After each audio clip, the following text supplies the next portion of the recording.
जिद फड़िए तू बेतरिए या मरिए चक दे हो चक दे इंडिया चक दे हो चक दे India. We will start the next chapter, that is pair of linear equation in two variables, chapter number 3 of class 10th maths. और सबसे पहले हम लोग इस चैप्टर में पढ़ते हैं कि स्टैंडर्ड लीनियर इक्वेशन क्या होती है. आप लोग याद कर लें कि लीनियर इक्वेशन कौन सी होती है जिसमें वेरिएबल की डिग्री क्या होती है 1. जिसमें वेरिएबल की डिग्री 1 होती है वो लीनियर इक्वेशन होती है. अब आपको लीनियर इक्वेशन जो पढ़नी है 1 वेरिएबल में और 2 वेरिएबल में. जैसे कि चैप्टर का नाम है तो ज्यादातर क्वेश्चन किसके ऊपर आते हैं 2 वेरिएबल्स में, लेकिन हमें पढ़नी 1 वेरिएबल भी है. तो स्टैंडर्ड लीनियर इक्वेशन क्या होती है 1 वेरिएबल में ax plus b is equal to 0, जहां पे a क्या नहीं हो सकता 0. अगर a 0 हो गया तो x खत्म और वेरिएबल खत्म तो इक्वेशन खत्म. 2 वेरिएबल की अगर बात करें तो ax plus by plus c is equal to 0, जहां पे क्या 0 नहीं हो सकता ना a और ना ही b. क्यों? अगर a 0 हो गया तो x खत्म और b 0 हो गया तो y खत्म. राइट? तो वेरिएबल 0 नहीं होते. पेयर ऑफ लीनियर इक्वेशन, जैसे कि चैप्टर का नाम है, आपको इस चैप्टर में कितनी इक्वेशन सॉल्व करनी है 2 इक्वेशन. जैसे a1x plus b1y plus c1 equal to 0, a2x plus b2y plus c2 equal to 0.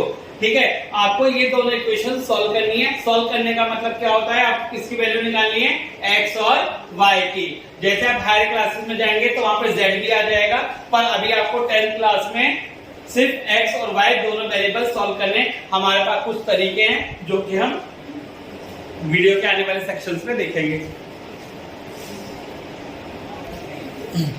Now the solutions of pair of linear equation. आपको 2 इक्वेशन इस फॉर्म में दे रखी होंगी a1x plus b1y plus c1 equal to 0, a2x plus b2y plus c2 equal to 0.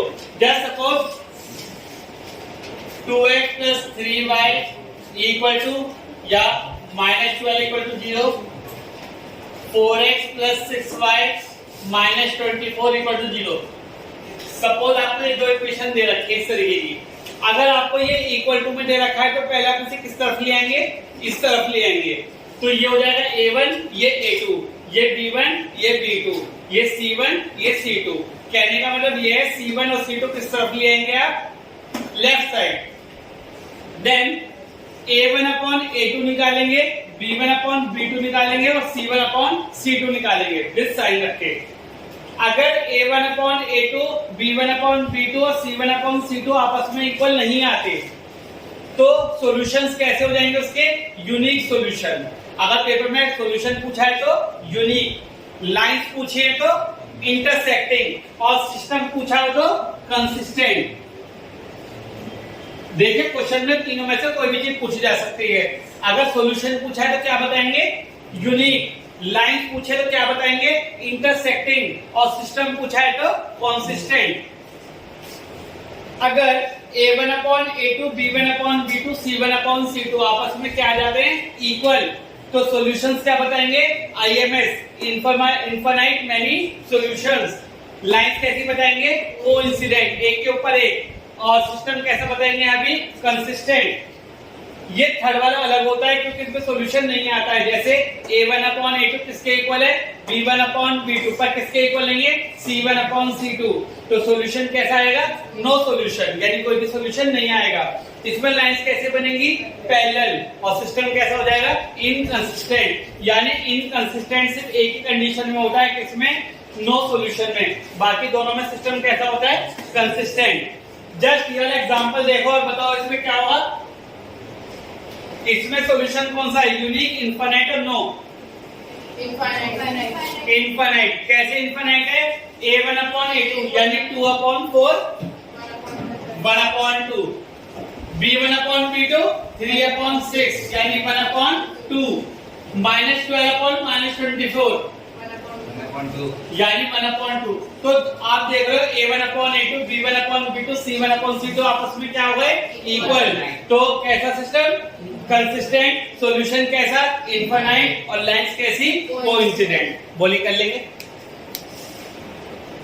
Now ये आपको graphical representation दे रखा है आपको एक आपको कैसी लाइन दे रखी है, कैसी लाइन है, इंटरसेक्टिंग, ये कैसी है, कोइंसिडेंट, ये कैसी है, पैरेलल। तो आपको ग्राफ देख के पता लग जाएगा कि कौन सा सॉल्यूशन है। ये कौन सा सॉल्यूशन है, ये कौन सा सॉल्यूशन है, इनफाइनाइट मैनी सॉल्यूशन। ये कौन सा सॉल्यूशन है, यूनिक सॉल्यूशन है। ये कौन सा सॉल्यूशन है, नो सॉल्यूशन। अगर आपसे पूछा जाए इन तीनों कंडीशन में से बताइए इनकंसिस्टेंट किसमें होगा, तो फर्स्ट, सेकंड, थर्ड वाले में इनकंसिस्टेंट होगा, क्योंकि पैरेलल सॉल्यूशन जो होता है वो किसका होता है, parallel line, no solution.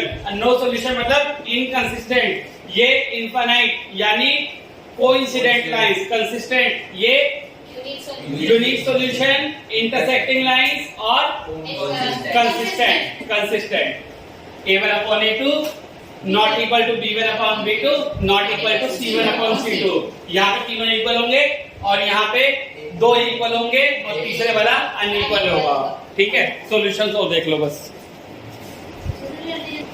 Now solution of linear equation.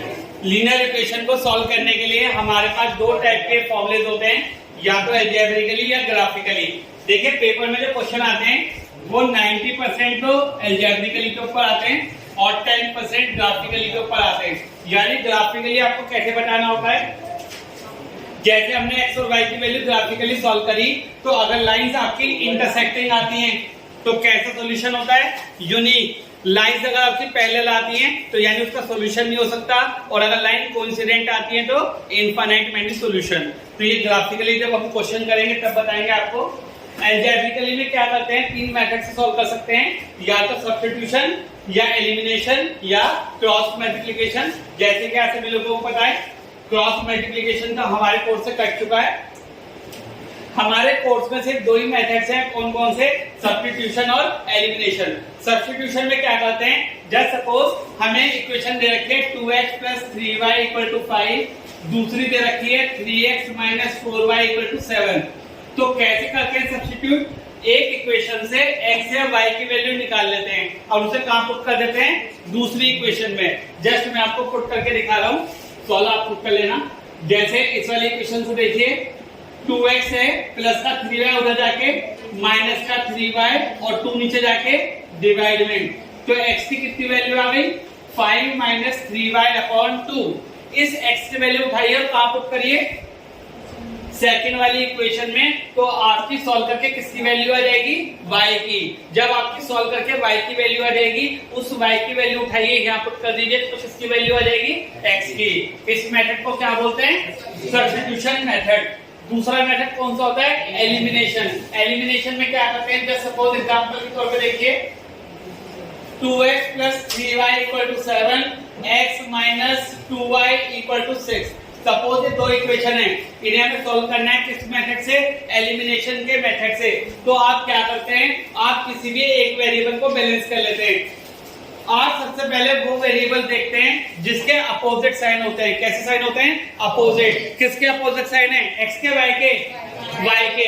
तो अब y को बैलेंस करेंगे, जैसे यहाँ y के साथ है 3, यहाँ y के साथ है 2, तो आप इस इक्वेशन को पूरी को 2 से मल्टीप्लाई करेंगे और इस इक्वेशन को 3 से।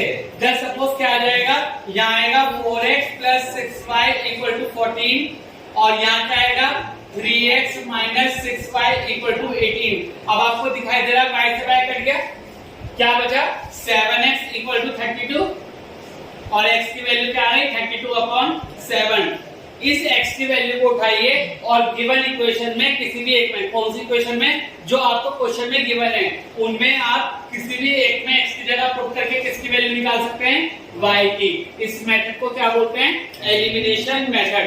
अच्छा एक चीज और है, सपोज दोनों के साइन सेम है तो क्या करना है, तो इक्वेशन ऐड होंगी सब्ट्रैक्ट होंगी, सब्ट्रैक्ट। हमेशा अपोजिट साइन जब होंगे तो ऐड होती हैं और सेम साइन होते हैं तो सब्ट्रैक्ट होती हैं। ठीक है, फिर से बोलूं, अगर अपोजिट साइन को आपने बैलेंस कर रखा है तो इक्वेशन क्या होंगी, ऐड। और अगर अपोजिट साइन नहीं है, सेम साइन है, तो दोनों इक्वेशन क्या होंगी आपकी, सब्ट्रैक्ट होंगी। ये किसका तरीका होता है आपका, एलिमिनेशन मेथड का। तो हमारे कोर्स में सब्स्टिट्यूशन है और एलिमिनेशन है। क्वेश्चन में हमेशा लिखा आता है सॉल्व।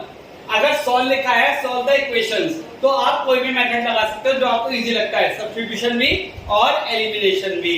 और अगर लिखा है सॉल्व बाय एलिमिनेशन मेथड, और अगर आप गलती से सब्स्टिट्यूशन मेथड करके आ गए हैं तो टीचर नंबर नहीं देगा, ऑल्दो दोनों से आंसर क्या आएंगे, सेम आएंगे। लेकिन अगर पेपर में लिखा है सॉल्व बाय सब्स्टिट्यूशन मेथड और आपको एलिमिनेशन ही आता था, आप एलिमिनेशन करके आए हैं, तो नंबर नहीं मिलेंगे। अगर सॉल्व लिखा हुआ है तो आप किसी मेथड से कर सकते हो, लिखोगे बाय सब्स्टिट्यूशन मेथड और बाय एलिमिनेशन मेथड। बोले सबको समझ में आ रहा है?